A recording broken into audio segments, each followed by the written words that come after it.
Lovely. So thanks again to our previous speaker. We're going to move on to the next talk, which is titled Navigating Difficult Conversations Through Play. Very interesting. That's coming to you from Mr. Jeff Harry. So a little bit about Jeff. So Jeff Harry combines positive psychology and play to heal workspaces or workplaces rather.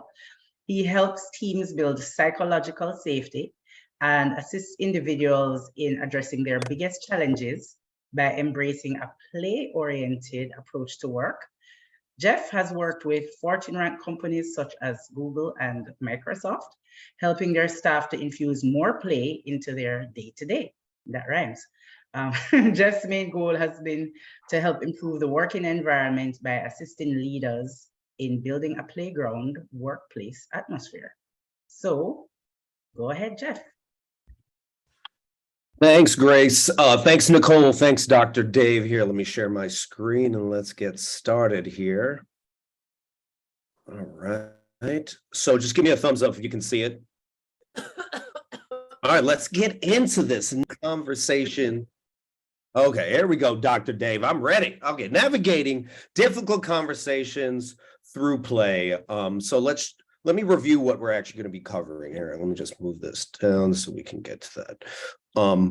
So we're going to first talk about why are important conversations so difficult to have? Like, why are they so hard, right? Then we're going to provide a few different play experiments you can do as soon as you leave here. And then we're going to identify how you can do those conversations right now, because I don't like doing any talk unless we're actually going to do something about it and we're not just going to talk about it. So here's my question to y'all, and write this in the chat. When was the last difficult conversation you had at work? Was it last week? Was it last month? Was it last year? And no judgment, it was last year. These things are really hard to have, you know? And I think we have to explore why. Why is it so difficult to have a conversation? It's because we were never taught how to do it. Like, we spent more time focused on like quadratic equations and all these things that we never applied, or at least I didn't apply, right? Than actually having a conversation with someone where you disagree. So no wonder we're bad at it. So we need to get away from like beating ourselves up around it, right? We also have to understand like what are the examples right now of what is out there as civilized discourse, right? You go on the media, no one is actually having a conversation. They are having speeches where they talk over one another and then no one changes their mind. So there's no good examples out there in the media of what a good conversation actually looks like. And then finally, and let me know if this is for you, so feel free to write this in the chat, we are trying to be so perfect with our conversations. And let me know the last time you had a conversation where someone was like, you know, you're right, and I'm like completely wrong. Like you have just made all the points and I don't even know why I'm talking anymore. Because I haven't ever had that conversation, yet every time we go in, we want to have that, where that person's going to completely validate us and, you know, and acknowledge us as the greatest while they are completely wrong. And that binary thinking is what's so dangerous. So we first have to get away from like all wrong, all right, binary thinking, right? All right, let's get into the play experiment. So the thing that's really important, especially in the Agile space, is when you're not having these conversations, whether in the development phase or the testing phase or the review phase, you just end up making the same mistakes over and over again in each and every sprint, and you're not making actual progress. So this is why it's so important for us to have difficult conversations and, you know, frankly, just, you know, step into them, even if it's really hard.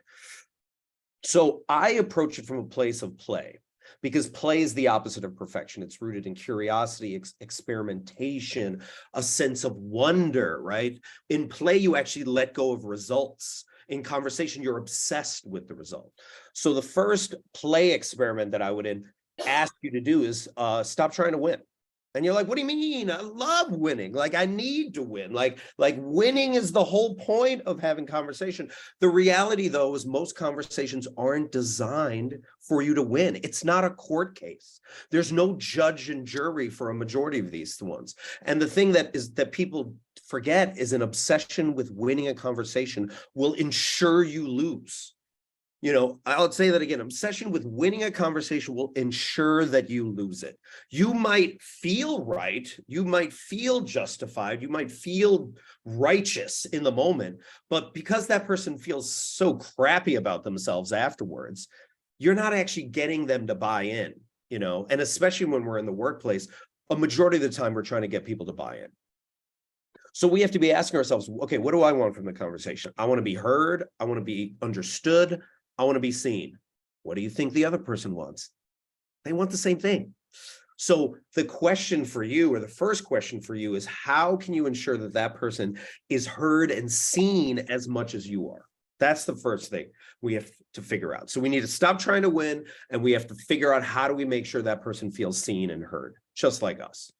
Second, and this one's tough. I learned this one from my friend Eric Bailey. It's just like, we have to ask ourselves, do we want to be right, or do we want to understand?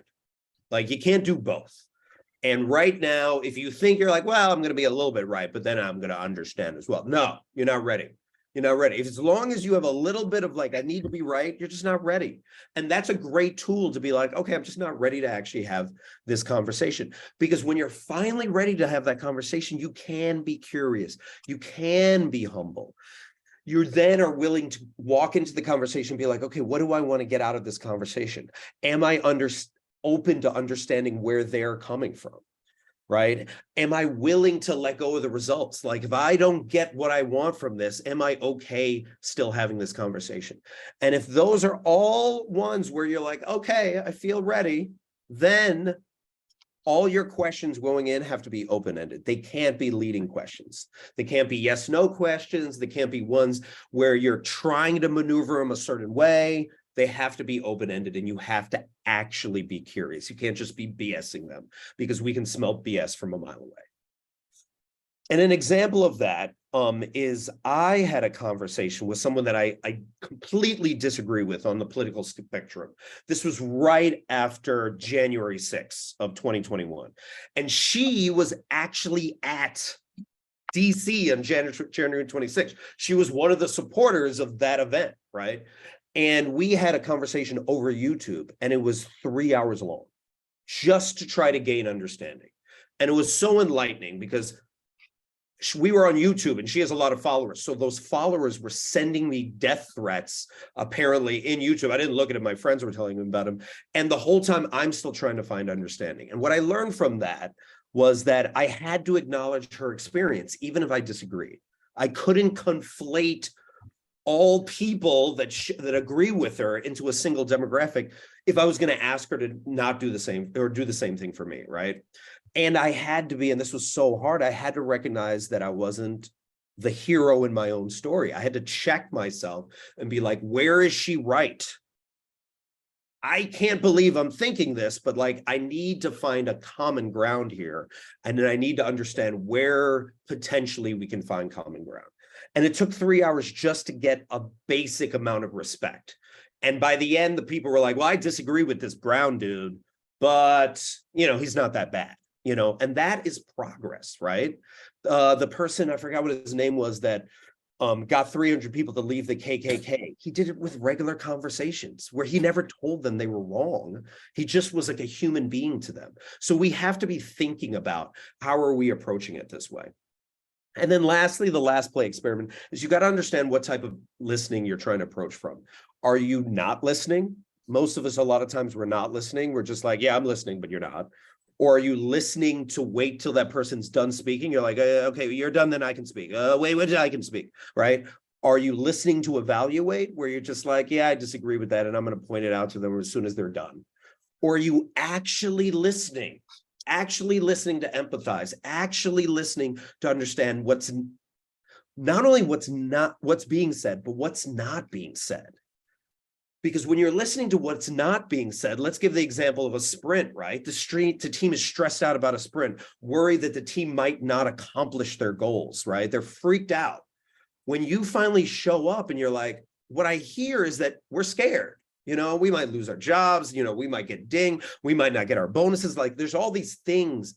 And you say the thing that no one wants to say, but everyone believes. It relaxes, it calms down the whole group. And MLK used to do this, where he would actually not speak for the entire meeting. And he'd wait, he'd just take notes the whole time. And at the end, he would go around and he would summarize everyone's points back to them, reflecting, active listening, reflecting back what they said. And he'd summarize all their points in a concise way and then say what he had to say. And just people being like, oh my gosh, he understands me, got so much buy-in. That's why so many people were agreeing with him. That's why so many people were backing him. So as I wrap up here, the key question you have to be asking yourself right now is, what is the most important conversation I need to have right now with myself and then with other people, right? And then how will you approach that conversation? Are you going to lay it out? Are you going to explain the challenge you're facing? Are you going to figure out a strategy? And are you going to practice it over and over again before you actually have it? Because when you do that, you can actually you can finally have a difficult conversation where you align on values and you both allow yourself and the other person to feel seen, heard, appreciated, and valued. That is my talk, people. Wonderful. Thank you so much, Jeff Harry. And then you put your LinkedIn there with your QR code. I threw my LinkedIn there. I think it's Yeah. in the chat as well. It's in the chat as well. Scan the QR code, and that's me. Awesome. Round of applause. Thank you. All right, I think we stop the recording now for Dr. Dave, and we're gonna do the same thing for the next.